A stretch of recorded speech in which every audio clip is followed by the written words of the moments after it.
Hello my friend, and welcome back to Namer of the Guardian's Realm. I have something special in store for you today. This video is the first in a wonderful series where I'll be crafting Pokemon designs from interesting animals in real life. I'm super excited to show you my designs for creatures like the capybara, Tasmanian tiger, the gulper eel, and much more. If you like this concept, please subscribe for more art design videos just like this. Pat that like button, and comment down below which animal you'd like to see turned into a Pokemon next. Now it's time to make a vampire deer into a Pokemon. Side note, look how cute the babies are! This Fakemon video features 2 evolutionary stages. Watch till the end to see the design that might have been. It was a trap all along. This is my chance to tell you a little bit about the Musk Deer.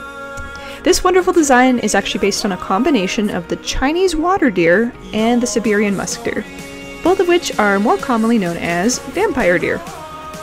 This design was originally going to be a dark poison type Pokemon to fit with the vampire deer theme.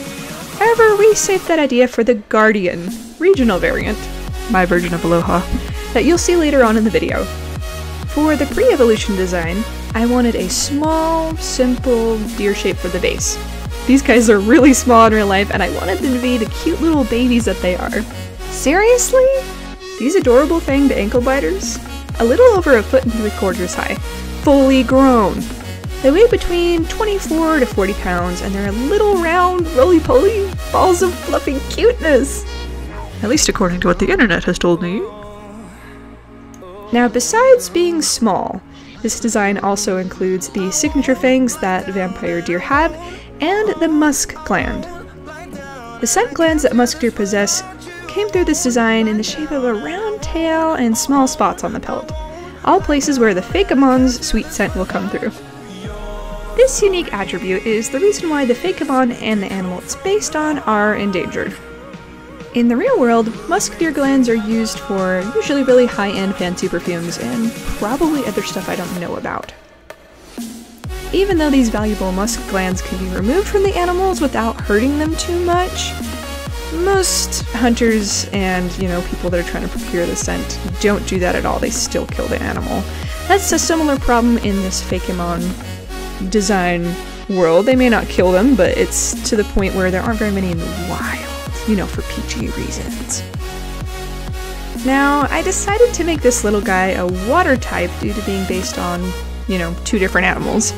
One that lives near bodies of water, and the other living in cold climates. This reflects in the color of their fur, which actually helps them blend into the sides of bodies of water, frozen or not, that they live by. Now that I'm done spitting probably not so accurate facts, I'm going to be quiet so you guys can enjoy the rest of the lovely music for this speed paint. You're welcome. Can you hear my heartbeat calling? Can you feel the love we're falling? Just take my hand and take me home tonight. Throwing caution to the wind, I'll take a chance and let you in. Just take my hand and take me home tonight.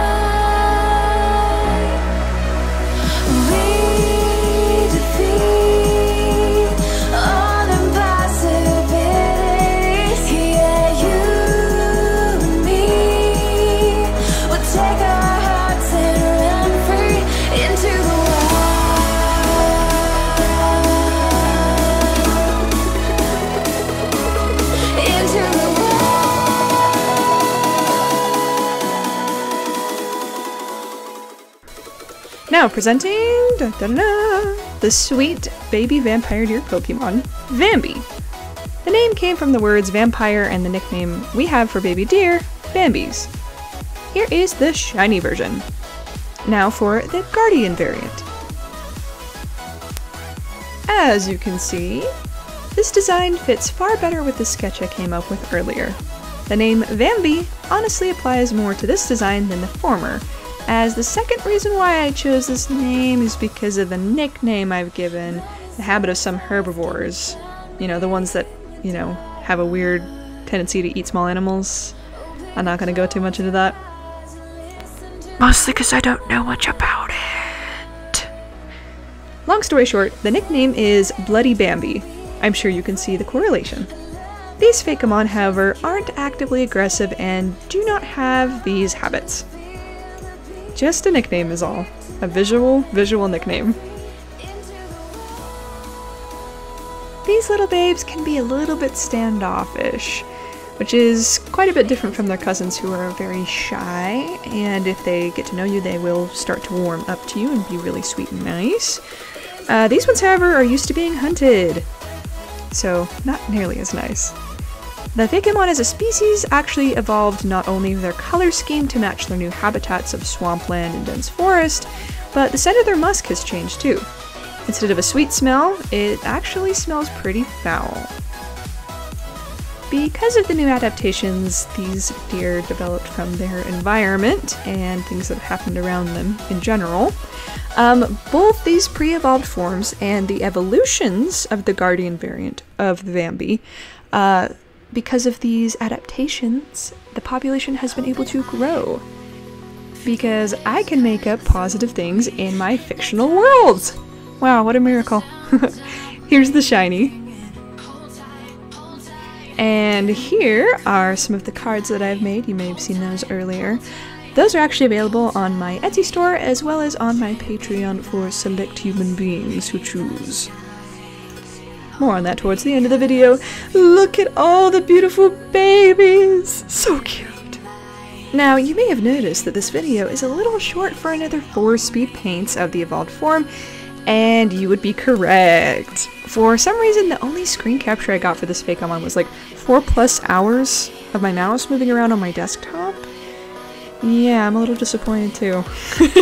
So here's the pre-evolved form based on my mascot, which in turn inspired the design of this persona of me, and the one and only Silber the Siberian Musk Deer lookalike, Sydeeria! The name coming from Siberia, Siberian, Silber, and deer. Pretty straightforward. Lovely. Here's the shiny. Now this Fakemon is a water ice type that I'm very proud of. Even though I'm not so sure on the colors I chose for the Guardian variants, I was thinking of making the design mostly red, gray, and black originally. I'm fairly satisfied with how it all turned out.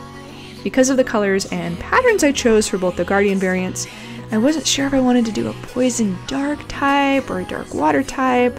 I ended up going with dark water in the end because it fit the OG design a bit better.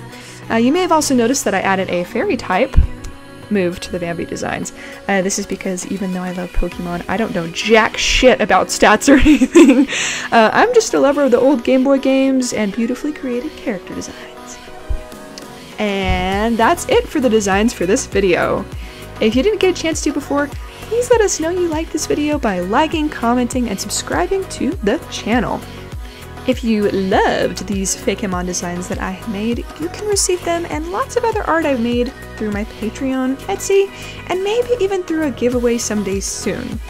For those of you who also possess the wonderful art skills and would like to, I don't know, put your art on almost anything, I would highly recommend using a wonderful program called Printful.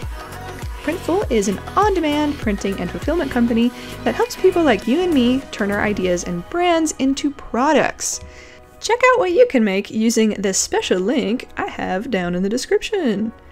By the way, as a disclaimer, Printful did not sponsor this video, though I wish they did. Thank you guys so much for watching! It's good to hear from you, and I'm excited to see what comes of this series. In the meantime, thank you guys so much. See you next time. Bye-bye for now.